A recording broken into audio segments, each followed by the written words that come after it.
Hello students, welcome to my channel study well e learning. आज का जो हमारा टॉपिक है that is plant breeding, the green revolution. तो ग्रीन रेवोल्यूशन जो है उसके लिए दो साइंटिस्ट मेनली रिस्पॉन्सिबल थे, जो कि हैं एक अमेरिकन साइंटिस्ट हैं who is called Norman Ernest Borlaug, okay और एक इंडियन साइंटिस्ट हैं who is known as MS. Swaminathan. आपने इनका नाम सुना होगा।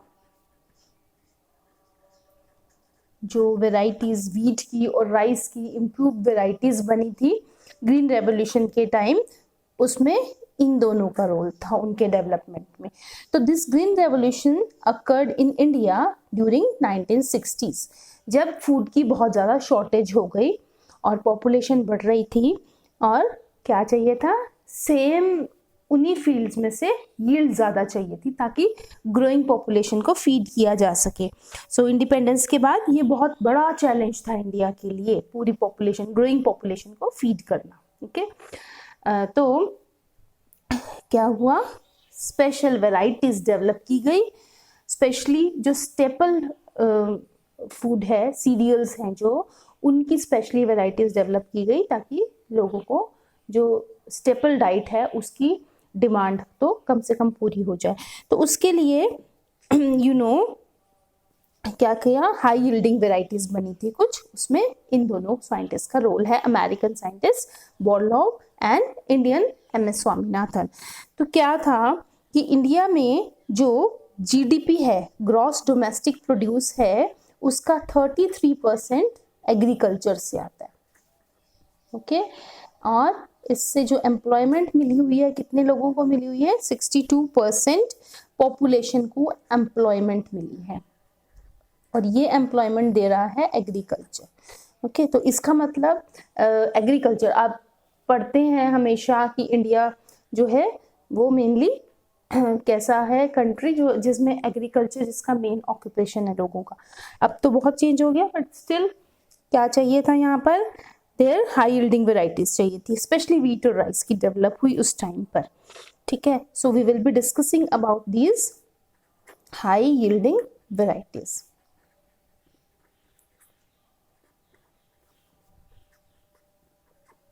Okay, so these here we will be discussing the high yielding varieties of wheat, rice and also of millets।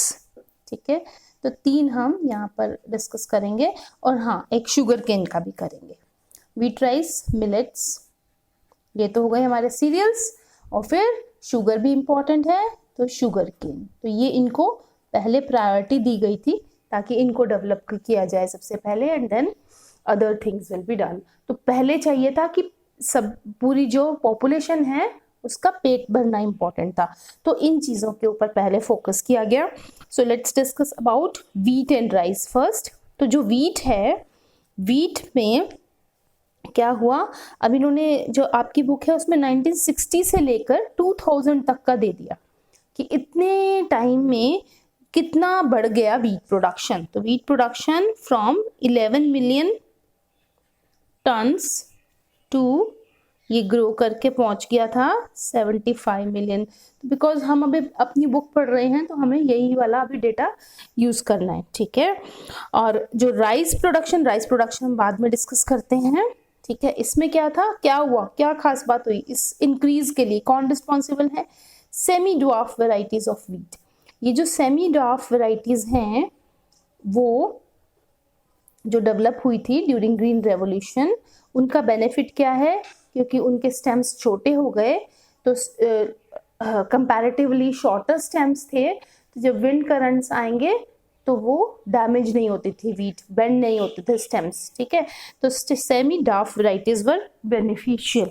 Okay और दूसरी इनकी बात क्या थी खासियत, एक तो ये डैमेज नहीं होगी, दूसरा इनकी यील्ड बहुत हाई हो गई। These varieties were developed, yield was very high। Okay तो ये चीज हो गया इन वेराइटीज में व्हीट के। और ये जो व्हीट की वेराइटीज थी, जो मैंने दो साइंटिस्ट की बात की, Norman Ernest Borlaug and Swaminathan, इन दोनों की हेल्प से ये वेराइटीज बनी थी। इन दोनों की वजह से। तो एक जो वैरायटी है मैक्सिकन वैरायटी, जब वीट की आनी शुरू हुई, मैक्सिकन वीट इसको बोलते हैं, this was developed in Mexico. ये हाई यील्डिंग वैरायटी थी और ये डेवलप हुई थी at international centre for wheat and maize development. ठीक है, so this was international centre.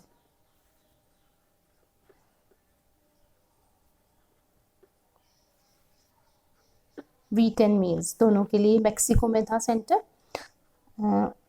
यहाँ पर डेवलप हुई।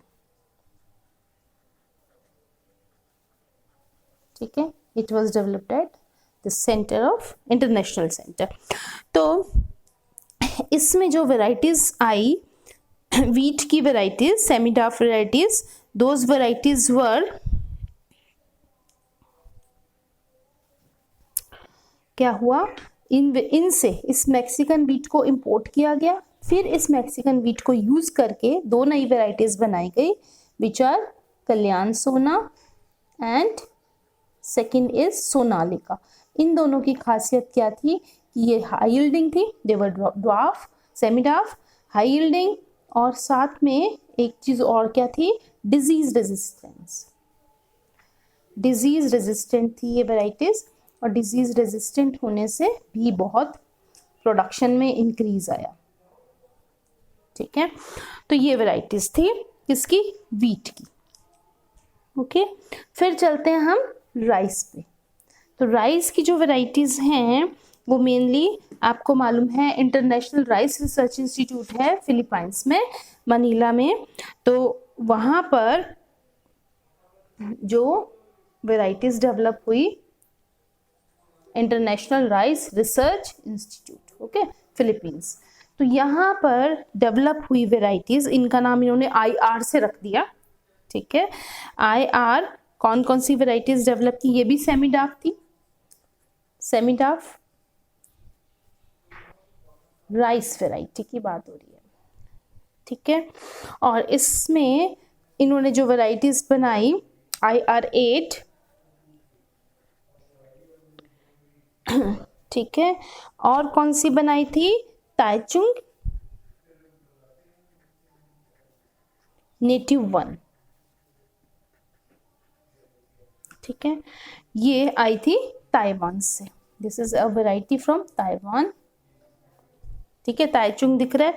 तो ये वैरायटीज आई, दोनों वैरायटीज इंप्रूव थी, सेमी डार्क थी, और साथ में ये वैरायटीज कैसी थी, हाई यील्डिंग थी, डिजीज रेजिस्टेंट थी। तो इन वैरायटीज को इंडिया में लाया गया, और इन वैरायटीज से फिर क्या किया, इन हाई यील्डिंग वैरायटीज से फिर इनको इंडियन वैरायटी के साथ क्रॉस करके, और क्रॉसिंग आप जानते ही हैं कैसे करते हैं प्लांट ब्रीडिंग में, तो आर्टिफिशियल हाइब्रिडाइजेशन करके फिर क्या किया, जो हाई यील्डिंग वैरायटीज उसमें से आई, जो गुड प्लांट्स आए, उनको सिलेक्ट किया गया आर्टिफिशियल सिलेक्शन से, और बाकी जैसे भी स्टेप्स मैंने आपको बताए हैं साइंटिफिक में वे में, वैसी वैरायटीज डेवलप की गई, और फिर इनको इम्प्रूव करके 1966 में इंडिया में इंट्रोड्यूस किया। ठीक है, और उसके बाद इनसे फर्दर इनके अंदर और इम्प्रूवमेंट करके दो नई वैरायटीज बनाई राइस की, which are known as Jaya and Ratna.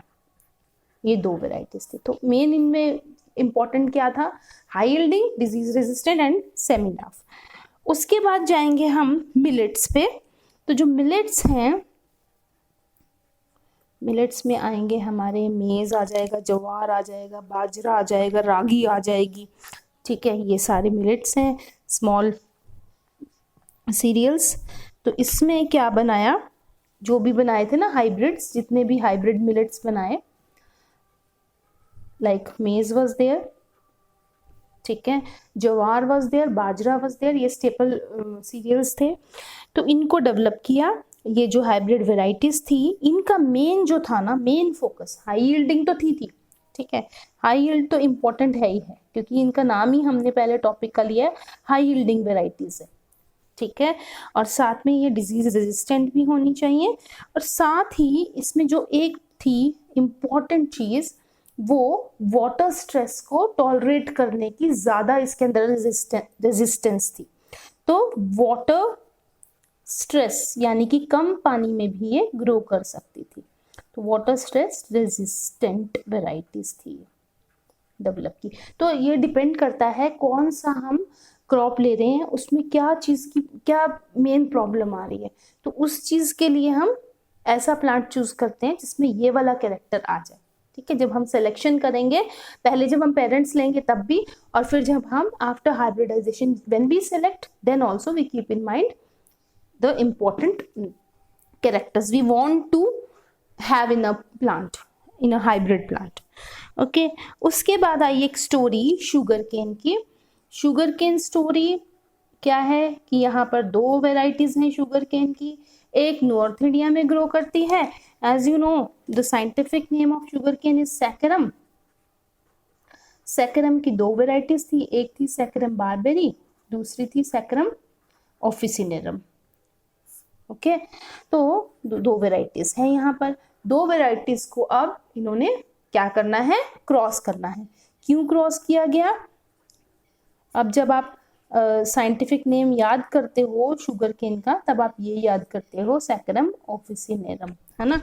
तो यहाँ पर जो वैरायटीज बनाई गई, क्या क्यों बनाई थी? पहली बात, ये जो बारबेरी है this growed in north India. ठीक है, नॉर्थ इंडिया में ये अच्छे से ग्रो करता था, बट प्रॉब्लम क्या थी इसमें? प्रॉब्लम थी कि शुगर केन से हमें शुगर चाहिए, तो पुअर इसमें शुगर कंटेंट था, sugar content was poor. Okay, और साथ में जो स्टेम था शुगर केन का वो भी थिन था, it had a thin stem. Okay, तो ये दो, अब शुगर केन से मेन शुगर चाहिए, वही पुअर मिल रहा है, तो क्या करें? लेकिन इसकी खासियत थी कि ये नॉर्थ इंडिया में अच्छे से ग्रो करता था। ठीक है, it grew well, it grows well in north India. ठीक, ये इसकी खासियत थी। अगर ये अच्छे से ग्रो कर रहा है यानी कि इसके अंदर डिजीज रेजिस्टेंस है, वहां पर डिजीजेस से ये अपने आप को बचा रहा है, वहां के क्लाइमेट के अकॉर्डिंग ये वेल अडेप्टेड है। बट ये जो था सैकरम ऑफिसिनेरम, इसकी क्वालिटीज क्या थी कि इसके अंदर शुगर कंटेंट हाई था और स्टेम भी बहुत थिक था। ठीक है, थिक स्टेम आएगा, नेचुरली स्टेम थिक है यानी कि एरिया बढ़ गया, ज्यादा शुगर हो गया, तो वैसे भी पर जो यूनिट एरिया है उसमें भी स्क्वायर शुगर कंटेंट हाई था, ऊपर से स्टेम भी थिक था और ज्यादा शुगर बढ़ गया। लेकिन ये नॉर्थ इंडिया में ग्रो नहीं करता था, इसकी प्रॉब्लम थी ये।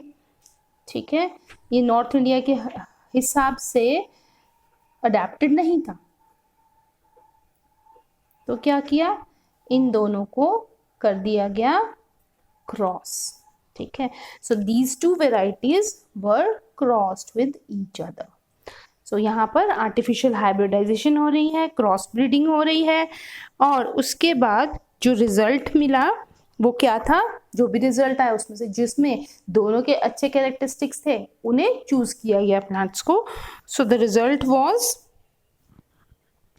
कि जो नया हमारे को वैरायटी मिली, वो वैरायटी जो थी उसमें क्या क्या है, दोनों के अच्छे गुण आ गए, high sugar content, thick stem, और it grew well in north India also. तो इससे एक नई वैरायटी बना ली गई। तो यहाँ पर ग्रीन रेवोल्यूशन में जो स्टेपल फूड है उसका इंतजाम कर दिया गया, और उससे सेम एरिया से जो यील्ड था वो बढ़ गया बहुत ज्यादा, मैनी फोल्ड्स, क्योंकि इतना बढ़ गया कि फीड करने लग गए, सबको फीड कर पाया वो पॉपुलेशन को, जो ग्रोइंग पॉपुलेशन थी जितनी भी बड़ी वो, तो उसको ग्रो कर फीड हो पाया। That's why this was a revolution, इसलिए क्योंकि ये प्लांट्स इन्वॉल्व थे, दैट्स व्हाई ग्रीन रेवोल्यूशन। ठीक है, so this is about green revolution. अब तो और वेराइटीज, बहुत सी वेराइटीज और डेवलप हो चुकी हैं इतने साल में, तो जो नई वेराइटीज हैं वो और बेटर अडेप्टेड हैं to water stress, to pest resistance ज़्यादा शो कर रहे हैं, और ज़्यादा यील्ड हो चुकी है उनकी। ठीक है, तो उसके बाद प्लांट ब्रीडिंग टेक्निक्स और इम्प्रूव हुई हैं, बायोटेक्नोलॉजी भी आ गई इसमें। ठीक है, सोमैटिक हाइब्रिडाइजेशन, वो सबसे और ज़्यादा इम्प्रूवमेंट हो गई है। So this is about green revolution. Okay, thanks for watching.